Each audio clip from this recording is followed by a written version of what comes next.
Hello wig stylists, and welcome to our Sharpie root coloring tutorial. Cosplayers have been using Sharpies and other alcohol-based inks to dye cosplay wigs for years, and if you do a Google search you can find many tutorials for making sprayable dyes. However, some fiber types such as our Hyperlon have a problem with Sharpies. Sometimes the ink will rub off onto your costume or bleed into your hands if you're handling it a lot while styling. One of our customers actually made a tutorial a while back for sealing Sharpie dye with pledge floor wax to fix this problem, and I will post a link to the tutorial in the info box for those of you interested. We also have a tutorial for dyeing wigs with fabric dyes, which is a method where the color will not rub off as long as the fibers have had a thorough wash after dyeing. I will also link this tutorial in the info box. If you're working with a shorter style or just in areas that won't be rubbing against your clothes, then Sharpies shouldn't be an issue. For this tutorial, I'm just going to show you guys how to use Sharpie markers to darken the roots of a wig to give a slightly more natural appearance. The color of marker you use should depend on the color of wig you're using. Rather than dyeing the roots of a blonde wig with a black marker, you might instead opt for a lighter brown color.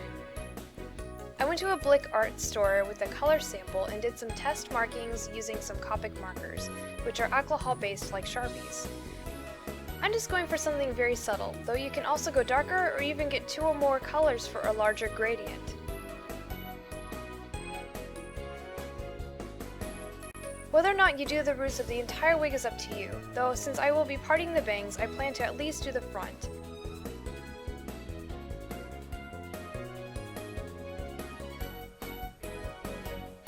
I'll be starting at the bottom and working my way up, so I'm going to use some duckbill clips to keep the above wefts out of my way. Start coloring the wefts at the root. I recommend staggering the color a bit to give a more natural appearance rather than just coloring one measurement straight across.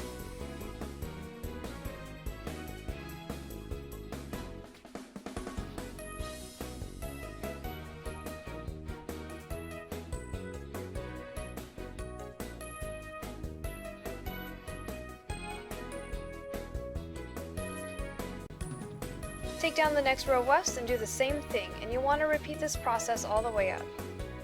I'm not demonstrating with a really dramatic color for this tutorial, but in the scenario that you are and you accidentally mess up, you can use rubbing alcohol on a cotton ball or swab to help blend or do a little cleanup. Staggering one color can help blend a nice gradient on its own, and you can also use a second or third color for a more dramatic effect.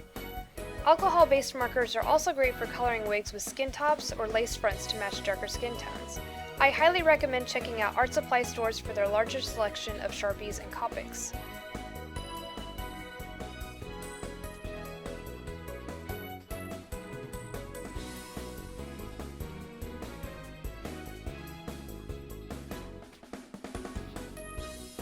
And that's how you can color the roots of a wig. Thanks for watching!